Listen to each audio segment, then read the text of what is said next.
আমার বড় ছেলেকে নিয়ে ঢাকা পিজি হাসপাতাল যাচ্ছি, ওকে চেক আপ করাবো। কয়েকদিন আগে কিন্তু ও অনেক অসুস্থ ছিল, ডাক্তার বলছিল যে ওকে 2-3 মাস পর পর এসে ওকে চেক আপ করে নেবেন। এখন মোটামুটি ও সুস্থই আছে, সমস্যা নাই। তারপরও ডাক্তার বলছিল যে 2 মাস পর পর এসে ওর একটা চেক আপ করে নেবেন, কারণ সমস্যাটা যে কোনো মুহূর্তে হতেও পারে। তার জন্যই আমরা আর কি রিস্ক নিচ্ছি না যে 2 মাস পর পর এসে ওকে চেক আপ করতেছি। আর আমারও অনেক সমস্যা আছে, তার জন্যই আমিও যাচ্ছিলাম যে আমিও কিছু ডাক্তার দেখাবো আর কি। আমার মাথার সমস্যা আছে, হাতে প্রবলেম আছে। আর আমার ছোট্ট বাবাটা দেখেন, অর্ধেক রাস্তাতে আসতেই কিন্তু সে রিক্সা থেকে নেমে গেছে দোকান থেকে কিছু কিনবে। সে এমনই করে, যেখানে যাবে খেলনা কিনবে, দোকান কিনবে, এমনটাই করা শুরু করে দেয়।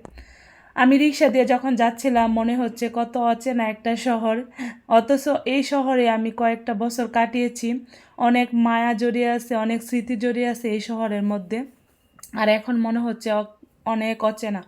আর আমার হাতে দেখেন কি যেন একটা হয়েছে, এটার জন্য আমি ডাক্তার দেখাইছি, ডাক্তার বলতেছে এটা কাটতে হবে। আসলে কত যে সমস্যা শরীরের মধ্যে। যাই হোক, অবশেষে আমরা মেট্রো রেলে চড়ার জন্য কিন্তু চলে আসলাম মেট্রো রেল স্টেশনে। এটা শাহবাগে আর কি, পিজি হাসপাতালের সামনেই। আর মেট্রো রেলে চড়বো বলে আসছে, এখানে এসে দেখি যে অনেক ভিড় ছিল, টিকিট কাটতে প্রায় আধা ঘন্টার মতো সময় লেগে যাবে। আমার ছোটো ভাইকে কিন্তু সিরিয়ালে দাঁড় করাইছি, ও টিকিট কাটবে। আর আমার ছোট্ট বাবাটাও তার মামার সাথে দাঁড়িয়েছিল টিকিট কাটার জন্য। সে তো টিকিট পেয়ে এত খুশি হয়েছে, দেখেন, অনেক খুশি যে টিকিট নিয়ে আসতে পারছে। আর সবাই কিন্তু অনেক খুশি ছিলাম যে না, আজকে ফাইনালি উঠতে পারবো মেট্রো রেলে। কয়েক বছর হয়ে গেছে মেট্রো রেল চালু হয়েছে, আমি খালি দেখি সবাই উঠতে পারে। আমিও কয়েকবার ঢাকা আসছি, বাট একবারও উঠতে পারি না। আর এখানে উপরে এসে দেখি যে মেট্রো রেল চলে আসছে ট্রেন। আর ট্রেন দেখে তো অনেক খুশি হইলাম যে যাই হোক অবশেষে উঠতে পারবো। বাট ট্রেনের ভিতরে এত ভিড় ছিল, দাঁড়ানোর মতো কোনো জায়গাই ছিল না। পরে ছেলেরা তারা যারা ছিল সবাই একসাথে উঠছে, আর আমি সবার ফার্স্ট যখন ফার্স্টের বগিতে কিন্তু সব মেয়েরা থাকে, ওইটাতে আমি গিয়ে উঠছিলাম সব মেয়েদের সাথে। এইখানে উঠে তো সবাই দাঁড়িয়ে ছিল, কেউ কয়েকজন বসে আছিল। আমি কিন্তু বাইরের দৃশ্যগুলো দেখতেছিলাম, এত উপর থেকে এত স্পিডে যাচ্ছিল। মানে 5 মিনিটে আমি যে শাহবাগ থেকে কারণ বাজার চলে আসছি, এত স্পিডে চলে আসছে। আর আমি এখানে ভাবতেছি যে মনে হচ্ছে যে সবাই মিলে পিকনিকে যাচ্ছি, এমন একটা দৃশ্য মনে হচ্ছে। সবাই দাঁড়িয়েছিলাম, কয়েকজন বসে আছিল যারা সিট পাইছে। আর নেমেই তো আমরা এখন যাব আর কি নিচের দিকে। অনেক ভালো লাগলো যে মেট্রো রেলে উঠতে পারছি, ভালোই লাগছে, অনেক দ্রুত চলে মেট্রো রেল। নেমেই আমরা এখন যাব বইমেলাতে, টিএসিতে। তার জন্য রিক্সা খুঁজতেছিলাম, চলে আসলাম বইমেলায়। আগে তো যখন ঢাকা ছিলাম তখন তো অনেক আসা হতো, এখন তো আর ময়মনসিংহ থেকে আসা হয় নাই। বইমেলা, বাণিজ্য মেলা চলে গেছে, ওইখানে আর যেতে পারে নাই। তাই বইমেলায় চলে আসলাম, যে যেহেতু ঢাকা আসছি বইমেলা ঘুরে যাই। সবাইকে নিয়ে ঘুরতে চলে আসলাম বইমেলাতে। আর এখানে এসেই দেখেন একটা ছেলে, আমার দুই ছেলেকে দেখেন কি সুন্দর করে দুইটা বেশ বেশ পরিয়ে দিচ্ছিল। একটা এই যে স্বাধীনতা, আর একটা হচ্ছে যে পতাকার বেসগুলা। আর আমি তো ভাবছি যে মনে হয় যে এমনিতেই দিছে, পরে দেখি উনি বলতেছে যে কিছু সম্মান করেন। পরে আমার ছেলে 100 টাকা দিয়ে ওদের ওনাকে সম্মান করলো আর কি। আর জায়গাটা কিন্তু অনেক বিশাল বড় একটা এরিয়া, এখানে ঘুরতে সারাদিন চলে যাবে, তারপরে কিন্তু শেষ হবে না। আমরা বেশিক্ষণ ছিলাম না, কয়েকটা স্টল দেখে কিন্তু চলে গেছিলাম, কারণ আমার ছেলেটা অনেক ডিস্টার্ব করতেছিল, সে ঘুমিয়ে যাচ্ছিল। আপনাদের ভাইয়ার অনেক কষ্ট হচ্ছিল যে সে কুলে নিয়ে ঘুরতেছে, আর আমার কুলে তো সে আসে না, তার জন্যই আর কি সমস্যা, ওকে কুলে নিয়ে ঘুরতে হয়। আর আমি বই দেখতেছিলাম, বইগুলোও কিন্তু অনেক সুন্দর ছিল, অনেক সুন্দর সুন্দর বই বের হয়েছে এবার। আর মুগ্ধ আর আবু সাহিদ ওনাদেরও অনেকগুলা বই বের হয়েছে, আমার ছেলে এগুলা দেখতেছিল। আবার কিছু গল্পের বই দেখতেছিল, কিছু উপন্যাস, অনেক সুন্দর সুন্দর বই বের হয়েছে এবার। আমি আর আমার ছেলে অনেকগুলা দোকানে ঘুরে ঘুরে দেখলাম আর কি। আর সে একটা বই নিল আমার ছেলে।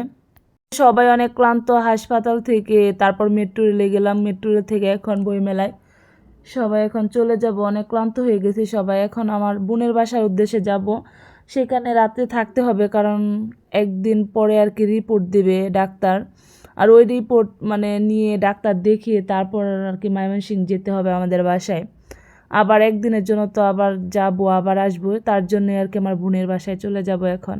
আর আমার ছোট্ট বাবাটা সে খেলনা কেনার জন্য কান্না করতেছিল, পরে একটা দোকানে নিয়ে আসলাম, এখানে অনেক ধরনের বই ছিল, ছোট্ট বাচ্চাদেরও কিন্তু অনেক সুন্দর সুন্দর বই ছিল। সে তো স্পাইডারম্যানের বইটা দেখে অনেক খুশি হয়েছে, অনেক কান্না করতেছিল যে সে খেলনা কিনবে। বের হয়ে দুই ভাই এখানে ফুচকা খেলো, ফুচকা খেয়েই তো আমরা গাড়িতে উঠে গেলাম, এখন টঙ্গীর দিকে যাব আর কি। আমার বোনের বাসা হচ্ছে টঙ্গী, সেখানে গিয়ে আমরা রাতে থাকবো। এই সেই শহর, যে শহরে কত মায়া কত স্মৃতি জড়িয়ে আছে। আমার কিন্তু ঢাকা আসলে খুবই কান্না পায়, খুবই কষ্ট লাগে।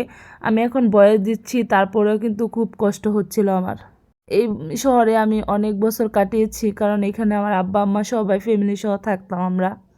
আর এখন এক একজন এক এক জায়গায়। অবশেষে চলে আসলাম আমার ছোট্ট বোনের বাসায়। এখানে এই যে দুই ভাই খেলাধুলা শুরু করে দিছে। আর এই যে আমার মামনিটা আমাকে দেখে আমার কুলে চলে আসছে, কি শান্ত হয়ে আমার কুলে আছে, সে তো কান্নাই করতেছে না, আমাকে পেয়ে সে অনেক খুশি। এই যে দেখেন কি সুন্দর করে আমার কুলে চুপচাপ শুয়ে ছিল।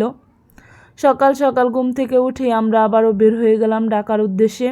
আজকে রিপোর্টগুলো উঠিয়ে ডাক্তার দেখিয়ে আমরা আমাদের বাসায় চলে যাব। আর বাসে উঠে আমার কিন্তু অনেক ঘুম চলে আসছিল, এত বাতাস আসতেছিল বাহির থেকে, আমার এই বাতাসে শান্তি, আমি কিন্তু পুরাই ঘুম দিয়ে দিছি। আর আপনাদের ভাইয়া মনে হয় এই ভিডিওটা করে রাখছে যে কীভাবে ঘুমাচ্ছে সেটাই আমাকে দেখাবে। আর আমি ঘুম থেকে উঠেই তো দেখতেছি যে অনেকটাই চলে আসছি। আসলে এখন ঢাকা যেতে কিন্তু বেশি সময় লাগে না, কারণ উপর দিয়েও কিন্তু অনেক ওভারব্রিজ করে ফেলছে, যেটা অনেক জ্যাম হয় না, দ্রুতই চলে যাওয়া যায়। আর উঠেই ঘুম থেকে উঠেই দেখে যে আমি অনেকটাই চলে আসছি কাছাকাছি। আর বাহিরের দৃশ্য অনেক সুন্দর লাগতেছিল, জায়গাটা অসম্ভব সুন্দর, একদম ফাঁকা ছিল রাস্তাগুলো, অনেক সুন্দর। আগে যখন ঢাকা থাকতাম তখন তো জ্যামের কারণে কোথাও যাওয়া যেত না, যেখানে আধা ঘন্টার জায়গায় সেখানে 2 ঘন্টা প্রায় সময় লেগে যেত। আর এখন অতি সহজেই কিন্তু তাড়াতাড়ি চলে আসা যায়। আর হাসপাতালেই তো চলে আসলাম কাজ শেষ করে, এখন বের হয়ে যাচ্ছে হাসপাতাল থেকে আমরা আর কি কমলাপুরের স্টেশনের উদ্দেশ্যে, সেইখান থেকে আমরা বাসায় চলে যাব। যখন আসি খুবই ভালো লাগে, যখন চলে যাই খুব মন খারাপ থাকে, কারণ এই শহরটাতে অনেক স্মৃতি জড়িয়ে আছে। যেখানে আমার বাবা ছিল, আমার বাবা কিন্তু ঢাকা ইউনিভার্সিটিতে জব করতো, দীর্ঘদিন এখানেই ছিল, তারপর অসুস্থতা হয়ে এখানেই মারা গেছে। আর আমাদের ফ্যামিলিটা সবাই এখন এক একজন এক এক জায়গায়, তার জন্যই কিন্তু এখানে আসলে খুব কষ্ট লাগে যাওয়ার সময়। আর এই তো আমরা এখন স্টেশনে চলে যাব। আর আমার ছোট্ট বাবাটা কিন্তু অনেক দুষ্টামি করতেছিল, আমাদের ট্রেনও আসার সময় হয়ে গেছে। আর আমার আম্মু কিছু খাবার দিয়ে দিছিল, আর ওইটাই আমরা সবাই এখানে বসে বসে খেলাম। আর খাওয়া দাওয়া করে এখন চলে যাব। আসলে বাবা নেই, বাবার আদর থেকে বঞ্চিত, এখন মা আছে। যতদিন মা আছে ততদিন মার ভালোবাসাটা থাকবে, যখন থাকবে না তখন হয়তো বা মাকে অনেক মিস করব। সবকিছু ঠিক। আর সবাই ভালো থাকেন, সুস্থ থাকেন। ওকে, আল্লাহ হাফেজ, আসসালামু আলাইকুম।